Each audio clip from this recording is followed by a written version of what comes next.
Okay, all right, they're giving us a formula for the volume of a rectangular prism. So we have V equals length times width times height.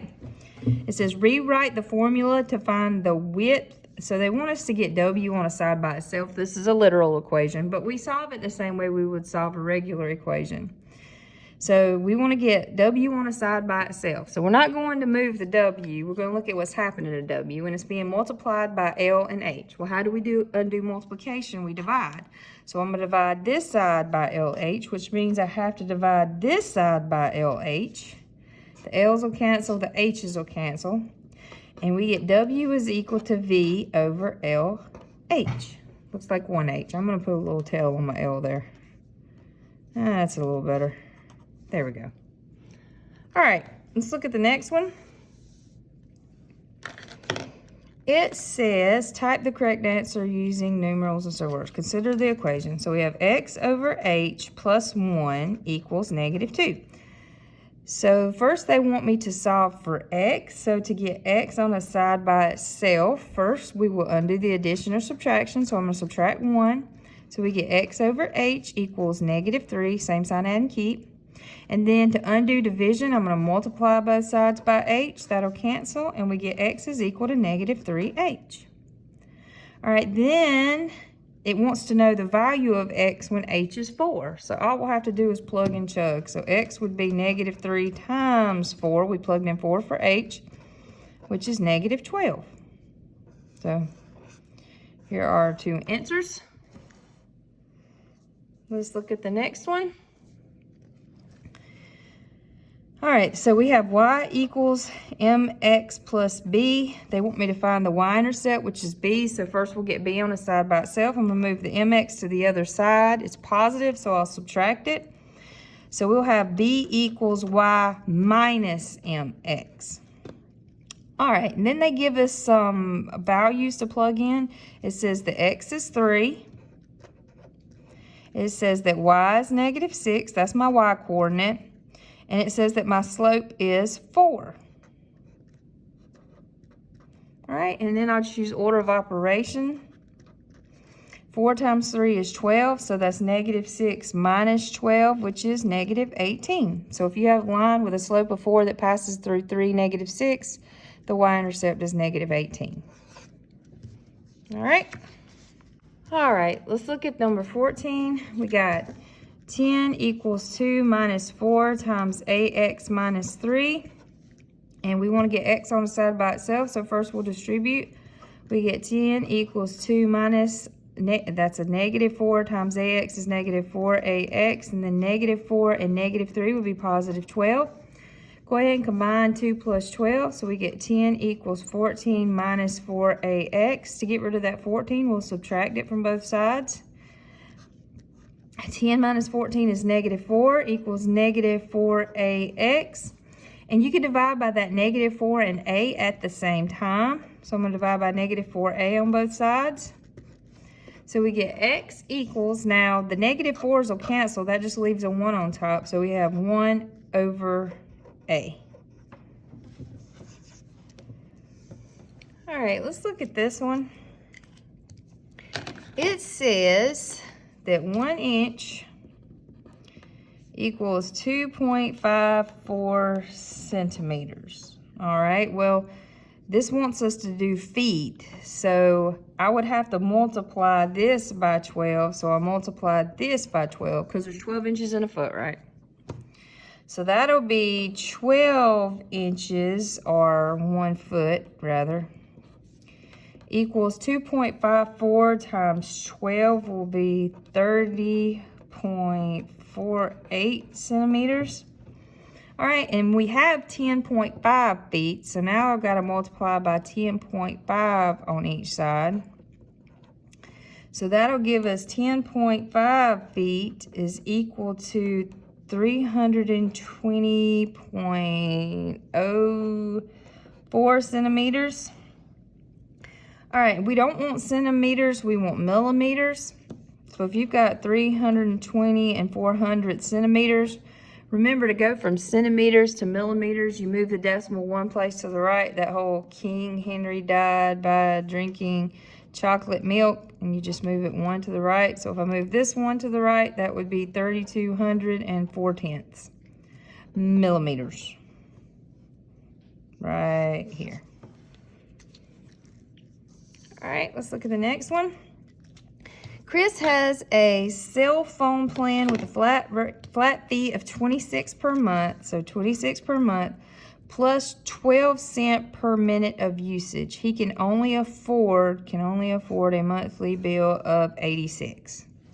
So he's going to pay that $26 no matter what, and then the 12 cents per minute, and that's got to be less than or equal to 86. And if I solve this, I'm going to subtract 26 from each side. We get 0.12 M is less than or equal to 60. Divide by 0.12. These will cancel, and 12 will go in there 500 times, or 0.12 will go into 60 500 times. You can kind of just move the decimal twice and think of that as 12 into 6,000 if you wanted to. Anyway, so we're supposed to pick which statement is correct. So his minutes have to be less than or equal to 500. He needs to use fewer than 400, fewer than 450, up to 500, up to, so he can afford up to 500. So up to, less than, or equal to, those mean the same things. All right, moving right along. Haley is shopping at a department store during, a 20% off everything sale. She has a coupon for $5. She wants to keep her total under 65, so she creates the inequality 0.80x, because she got 20% off, she has to pay 80%, and then minus the $5 coupon is less than or equal to 65, and then they want us to solve it. To get rid of a minus 5, I'll add 5 to both sides, and we get 0.80x is less than or equal to 70, and then we'll divide by 0.80 on both sides, and we get x has got to be less than or equal to 70 divided by 0.8, which is $87.50. So that's the most she could spend. Okay? All right, and then they want us to solve another inequality. We have 10 times 3x plus 2 is greater than 7 times 2x minus 4. So we're going to distribute. We get 30x plus 20 is greater than 14x minus 28. I'm just going to check. Boom, boom, boom. All right. Then we want to move the variable, so I'm going to subtract 14x from each side. That'll give me 16x plus 20. That cancels, is greater than negative 28. Be careful. Subtract 20. Same sign, add and keep. That's negative 48. To undo multiplication, we divide. That'll cancel. And we get x is greater than negative 3.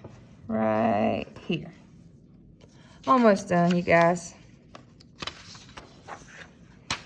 All right, for this one, we solve it, and then we find the graph that is the solution.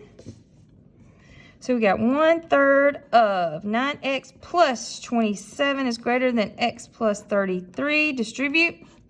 1/3 of 9, or 9 divided by 3, is 3. And then 1/3 of 27, or 27 divided by 3, is 9. X plus 33. Then we got to move a variable, so I'm going to subtract x. 3x minus x is 2x plus 9. That'll cancel, is greater than 33. To get rid of a plus 9, we'll subtract. That'll cancel. We get 2x is greater than 24. To undo multiplication, we'll divide. That'll cancel. We get x is greater than 12. It doesn't have the equal to part, so that means it's going to be an open circle. So process of elimination, right? And then 12 is greater, so it'll be going to the right. So the answer would be this one. All right, one more. A business averages $5,500 per month in online revenue, and then they get $300 per salesperson each month. And they want to get at least $7,300 in monthly revenue. So they get $5,500 and $300 per salesperson. I'm gonna use X for my salespeople. At least is greater than or equal to $7,300. Whoops. All right, I'm gonna subtract $5,500 from each side. And we get 300x is greater than or equal to 1,800. And then to undo multiplication, we divide. And we get x is greater than or equal to, now we can cancel out those zeros. And 18 divided by 3 is 6. This does have the equal to part, so that's going to be a closed circle. And it's greater, so it's to the right. So not closed, greater to the right. So here's the answer. And you guys, don't forget, if you're solving an inequality and you have to multiply or divide by negative, you have to flip that symbol, okay? Just to show you real quick. If I had negative 2x is less than, it doesn't matter, 6, I would have to divide by negative 2. And when you divide by that negative, you have to flip the inequality symbol. And 6 divided by negative 2 is negative 3. Also, if you multiply by negative, you have to flip the symbol. So if I had negative 1/2 x is greater than or equal to 4, to get rid of that negative 1/2, we would multiply by the reciprocal, which is negative 2 on both sides. That'll cancel. We get x. I'm multiplying by negative, so flip your inequality symbol and negative 8. Just a little reminder. All right, good luck on your post test tomorrow.